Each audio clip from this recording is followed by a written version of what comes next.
Hello and welcome to Fast Light Reviews, the show where we change the background up every 3 episodes. See how long that lasts. So you've seen that already, I'm not going to sugarcoat it. Deadpool 2. Oh my god.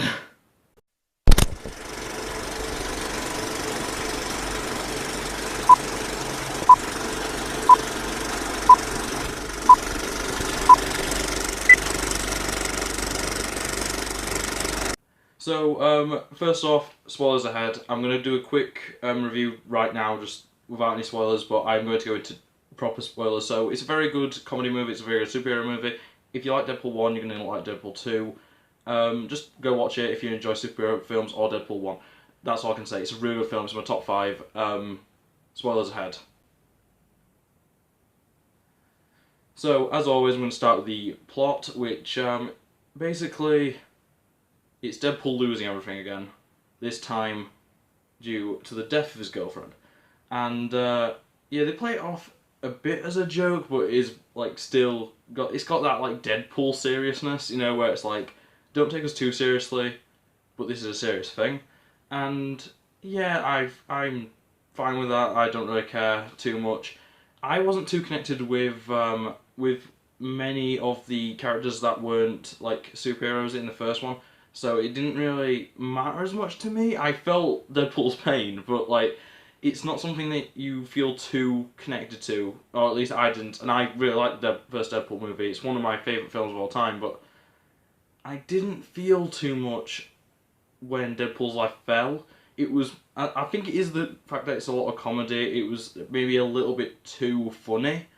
But yeah, generally, it's a very good start to a story, and as I think Ryan Reynolds himself has said, you can't really do a Deadpool movie without him losing everything, because when you've got a character like Deadpool who's immortal, who, well, that's the point of it, he's immortal, he can't die, you have to put some sort of stakes in there, so you have to kill off his loved ones, or you have to threaten his family or something, or you have to do something that affects him indirectly, but like will affect him on a emotional level, and they managed to do that, I think, better than the first film.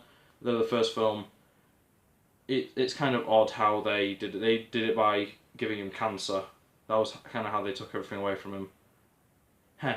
Anyway, so the first section is basically him just trying to kill himself, the first act, and that's hilarious. There's a lot of, apparently there's more recorded than what was actually put into the film, more filmed than what was put in the film, should I say. And I would love to see that gag reel of just Deadpool dying in many different ways. I just find that really funny. But what they do show is hilarious. And yeah, that then moves on to him trying to find his place in the world, find his heart, find his home. And that leads him to the X-Mansion. And this is where it gets simultaneously better and worse. And by better I mean you get more Colossus, you get more Negasonic Teenage Warhead, who I love Negasonic Teenage Warhead. It's the deadpan delivery of her performance, it's amazing. It's kind of similar with Colossus, but Colossus is kind of just supposed to be this like Russian archetype, like strongman who has a heart, and it's like it's nothing compared to the sarcasm of Negasonic Teenage Warhead. We also get introduced to Yukio, who is Negasonic Teenage Warhead's girlfriend, and yeah, we don't really see too much of Negasonic and Yukio, but what we do see of them is amazing, it's brilliant, and the whole girlfriend thing, they mention it once, and then they never even allude to it again, which is especially funny when you think about the fact that I believe it was Shatterstar in the comics is actually homosexual or whatever, he's gay, and everyone was thinking when they announced that there was going to be a homosexual character, a new homosexual character, they were thinking, oh, it'll be Shatterstar. That's obvious. No allusion at all to that being the case. In fact, he dies.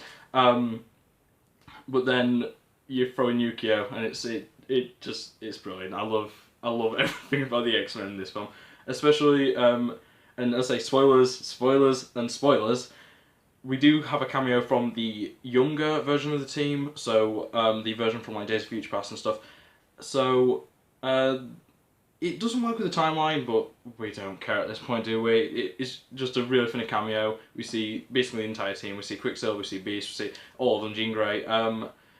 And yeah, that's a really amazing scene. It's literally about, like, it's a blink and you miss it moment, but it is so funny. And we also have a few other things, a few other references, the Cerebro and there's the Xavier chair and stuff.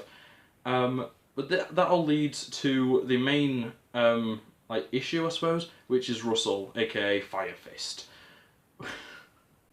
Which leads to the main like issue with the story, which is Russell, aka Fire Fist. And yeah, he brings something to the film. Yeah. I'm not a huge fan of Russell. He's kind of annoying, and his entire arc is kind of pointless.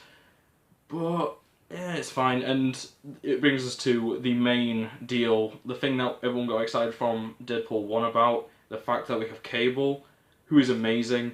The jokes about him and the jokes that he's like directly a part of are amazing. His action is amazing. The like CGI and stuff, or the visual effects anyway, that are used for his mechanical parts and stuff, and as well as like all his like little electronic things, like he can pull his gun to him, like almost telekinetically, but I think it is to do with just he's got a gizmo or a gadget or whatever that does it. And yeah, everything about the performance, everything about the action, everything to do with Cable is amazing, and you will never not enjoy scene with him, especially when it's comparing Deadpool to Cable, where it's like the deadpan seriousness of Cable versus the Deadpoolness of Deadpool, and yeah, it's a very, very enjoyable everything. That all leads to the climax, which, even though I'm saying spoilers, I'm not actually going to ruin it for you. It's a really good climax, and yeah, it's just a really fun movie overall. So yeah, I think generally that's all I can really say about it. It's just such a good film. It's so hard to actually describe. It's just Deadpool. Literally the person who I went to see it with, the first thing they said when we walked out was, "That's the biggest movie of 2018." And I think that's the best way to look at it. If you're a fan of comedy, if you're a fan of superheroes, if you're a fan of like satirical like parody or like, you know, stuff like that, you're going to adore Deadpool 2. And even if you didn't see Deadpool 1, I don't think there's any issues with watching Deadpool 2 immediately. Though you can see Deadpool, the first one, on, I think it's on Amazon Prime, I think it's on Netflix. Also, it's like £2 or £3 to buy in like HMV, so go get it, go watch it, and then go watch Deadpool 2. You will not regret it. I'm telling you now, you will not regret watching Deadpool 2. It's so good. And that brings me to my final thoughts. So, Deadpool 2 is an amazing, amazing superhero comedy. Better than any of us that I've seen before, and especially better than all the stuff happening in DC right now. It's another R-rated success. It's already beaten, I think, Deadpool 1's box office. It makes a lot of reference to the slogan, and it fixes the timeline, which you'll understand when you watch the film. So yeah, that is really all there is to say other than my total rating, and this has been really difficult because the Infinity War rating was a 9 out of 10, and I'm realising I prefer this to Infinity War, but I can't give it a 10 because that breaks the system, because it's not perfect. So I'm unfortunately going to have to give it a 9 out of 10, even though I personally think it is better than Infinity War.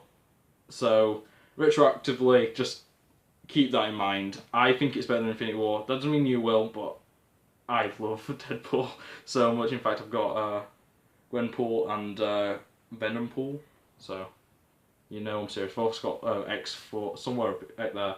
X-Force, X-Force Deadpool. But yeah, before this episode of Fast Track Views doesn't become fast anymore, that's it for this video. If you liked it, like, subscribe new around here. I make videos every single week or so, and if you subscribe, you see them every time I upload them. So without further ado, that's it from me, and yeah, bye.